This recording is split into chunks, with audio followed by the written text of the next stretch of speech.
Yes, it looks like a wreck out here. It was nice and neat. It's no longer nice and neat. It's a mess. And yes. Oh, by the way, before I start on that, good morning time, good afternoon time, good evening time, whatever time it is in your part of the world. It's almost late afternoon time here, and I never, ever sleep this late. But I had a long night. And this is partially the reason why. Yes, this is a Varla Pegasus. I'm sure you guys know what it is. And the reason why it's here is because someone is missing. Unfortunately. And I felt kind of bad about that. And I've been having regrets. But Fred is gone. Fred is gone. And yeah. This Varla Pegasus is here kinda in his place. I did a deal last night, fellas, where I made a trade for Fred. Partial trade.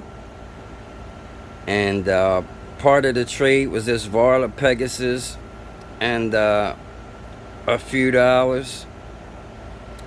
However, I have a story to tell. Now, you guys know I've been riding Fred non-stop pretty much every day since I had Fred.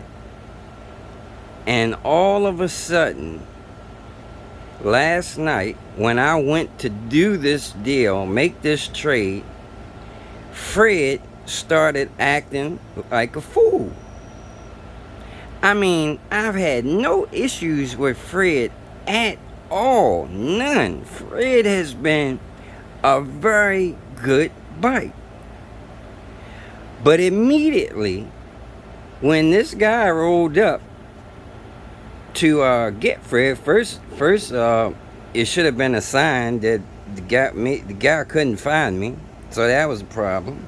But then when he found me, and I go to hand Fred over, and he test ride Fred, all of a sudden, Fred's hub motor started making this loud whirring sound. And it almost sounded like Fred had some rust in his hub motor or something. Yeah, that's what it sounded like to me.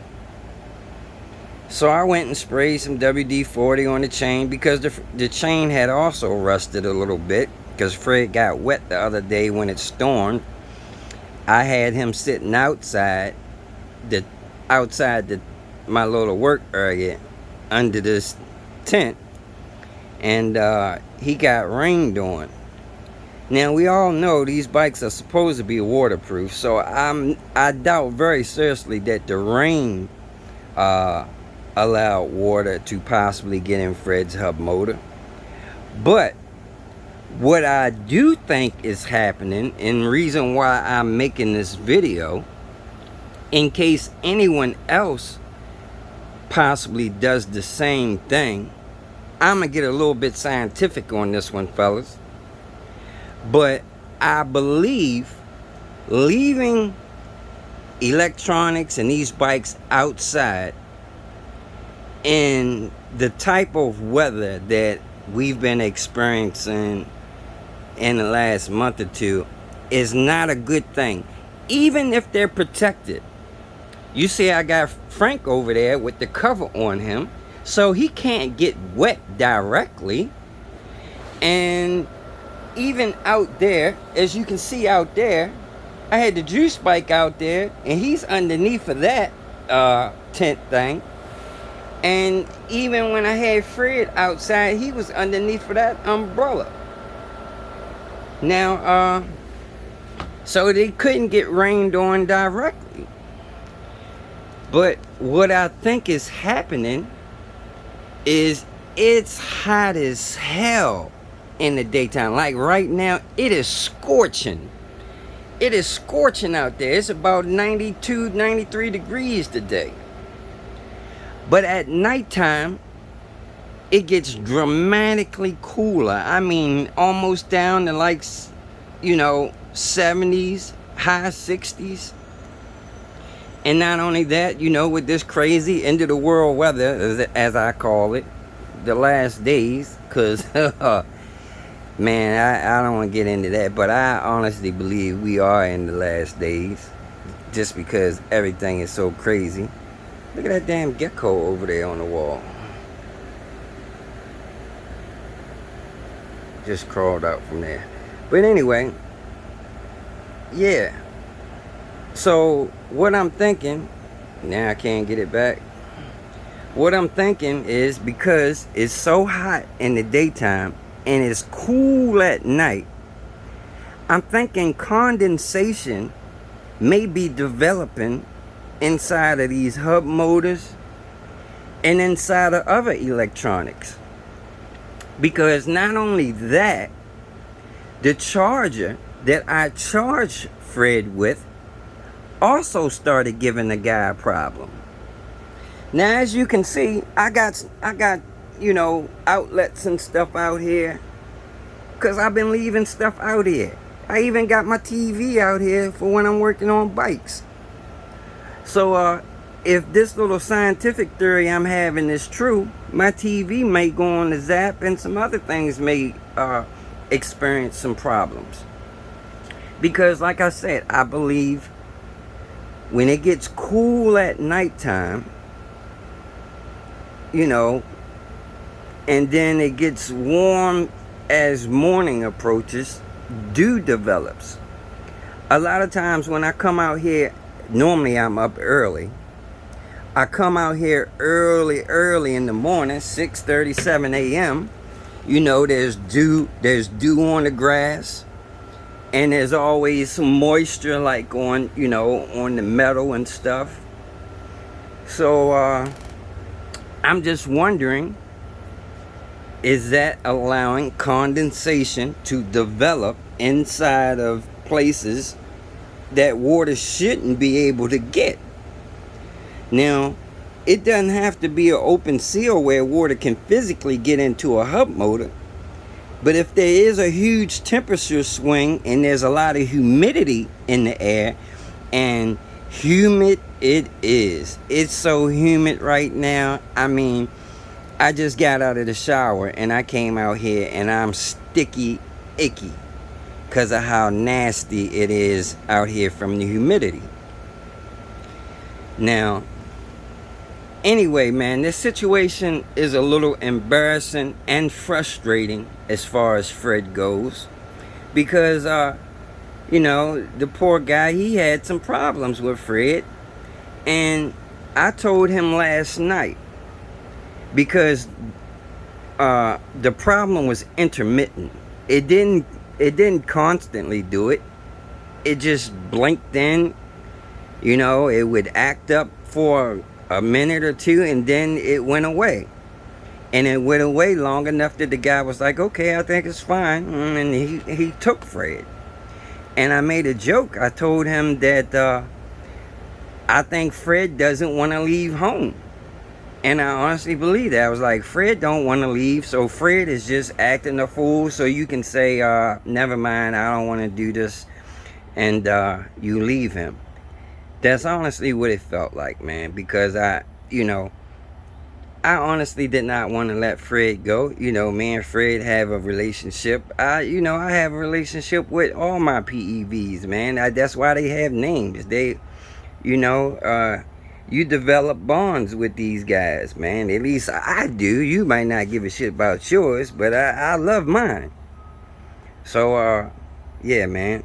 I told him last night, I said, man, Fred is just doing that because he does not want to leave. And he's trying to do whatever he can to make you leave him here. And, I'm going to tell you, if the guy wouldn't have drove an hour and a half, because the guy lives far away. He lives in DC, which is about an hour and a half or an hour and some change away. If he wouldn't have drove all that time, man, I'd have been like, look, man, don't even worry about it. We ain't got to do the deal. And I'd have kept Fred. You know, but I know the guy really wanted the bike, and he drove a long way. So, whatever the case may be, like I said, he messaged me this morning that he was still having issues. And his issue was this morning, the charger didn't charge. I mean, come on now. The charger stopped working. One of these chargers, I mean, how often does that happen? These chargers work forever. You know, nothing should cause these chargers to die unless it's a direct dead short, or you come out and you throw it in a swimming pool. You know what I'm saying? So the only thing I could think is, like I said, I'm just trying to figure out what's going on here.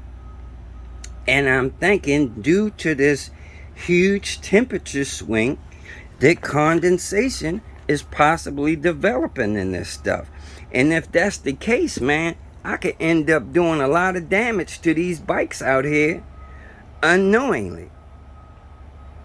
And that's going to make me bring them all back in the house. Now, I know you say, and I know you probably only say for the reason as security, me leaving the bikes out here. But trust me, this area where I am, it's a really good area. And nobody is coming in these yards messing with these bikes. For one thing, I got cameras up that alert me of any movement. They have motion sensors on them. And also, I put a padlock on this lock out here and the chain around it. So even if somebody gets lucky enough to get into this yard, they're going to have to lift these bikes up over the fence. Not that that can't be done, but by the time they make all that noise and trigger my cameras, best believe I'm going to be licking shots out the window. It's going to sound like Iraq out here during the U.S. invasion. And yeah, we invaded them people. But anyway, that's what it's going to sound like. So you can't get into this yard without my motion detectors going off and my cameras waking me up and you being recorded on camera. And there's always somebody here at the house. And if there's not someone here, these bikes definitely will not be left outside if I'm going away for any period of time. But like I said, somebody's always here in this house. So I'm not even worried about that. Like I said, I'm not even worried about that happening in this area. So that being said, man, I've gotten real comfortable with leaving these bikes outside on the deck underneath of this damn huge gazebo and thinking everything's gonna be good. But yeah, man, this is the stator that came out of that other motor. But I had noticed that the other day, but see, it's not morning now. It's afternoon, and whatever do is normally in here. Like when I come out of here early morning, you know, there's some moisture and stuff in here. And that's because it's cool first thing in the morning. But after it's been hot for a couple of hours, you know, get out of here. Damn it. Doesn't make sense to have netting if you leave the damn thing unzipped. Damn it. But, yeah, fellas. And it looks like World War III out here in my outside shop because it was World War III yesterday evening. I was working on a few jobs. I was working on another job that came off camera. And you know how it is when you get to working, things get helter-skelter. Stuff gets thrown here and thrown there. It definitely was a war zone in here yesterday evening. And I was working on Frank. I was working on my other secret project and some more stuff. So anyway, fellas, that's the discussion for today. Should we not leave EVs outside when there's a huge temperature swing between day and night? I'm going to continue doing some research on this issue, but scientifically speaking, I think that is not a good thing. I'm thinking I'm going to have to start. Man, but as you can see, I got a TV out here. And a DVR. So, shoot. If that's the case, man, it's about to change up a few things out here, man. I leave all kinds of stuff out here. Like I said, I had chargers out here.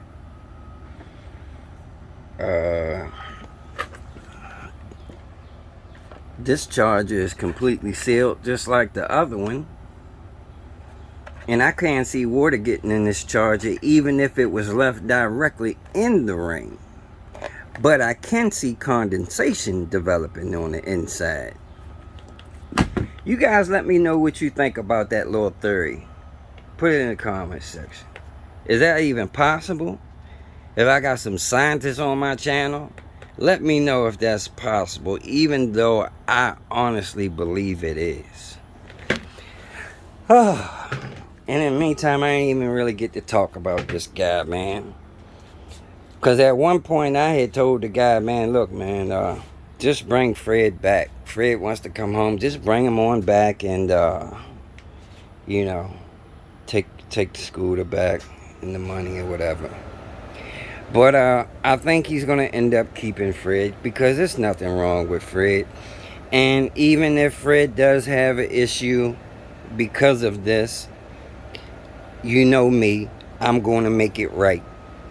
So I have another Zugo motor. I have a Super 73 motor that needs repairing. I have a couple other motors that I can repair and fix. I want to get the guy straight.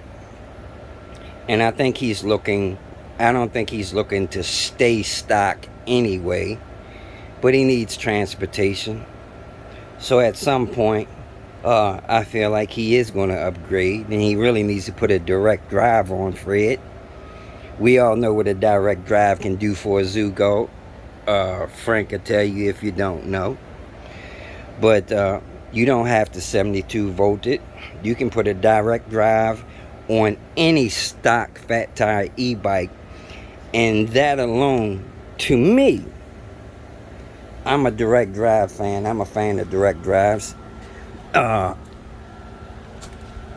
Bastard. Geared hub motors, yeah, they have more torque at low voltage, but they have less top speed. I'm a top speed guy, so I'm always going to go with a direct drive. But yeah, you put a direct drive on your stock e-bike and you will get more top speed. Then you can also have some regenerative braking, because you know you can't have regen with our geared motors. It's impossible.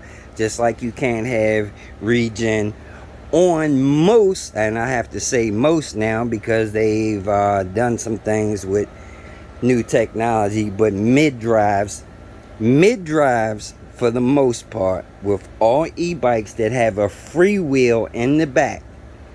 If you have a free wheel in the back with a chain drive, there's no way you can have regen. Because think about it, you know, you can't have regen through a chain transmission. There's no way to do it because the chain is free wheels, and you can't break that rear wheel with a free wheel. So that's why mid drives can't have regen unless they're using non-free wheel uh, sprocket in the back, and a belt drive as well on the mid-drive motor. Surons have a belt along with the chain. The chain goes to the rear, and it has a belt that goes to this other thing that they figured out how to do regen on those Surons. But other than that, most mid-drives can't. Anyway, I've gone way off the topic. And initially the topic was this Varla Pegasus that I would love to be able to try to enjoy and talk about it, but because of what happened, I ain't even been able to have any fun with this thing or even check it out yet. Because I'm just getting up and, like I said, I had these issues with Fred. So anyway, I know this has been a long one. Take it easy. Take care, y'all. Deuces. It's a Crooked Finger production. My face is looking ugly, so I ain't going to show my mug this morning. I'm out. Later.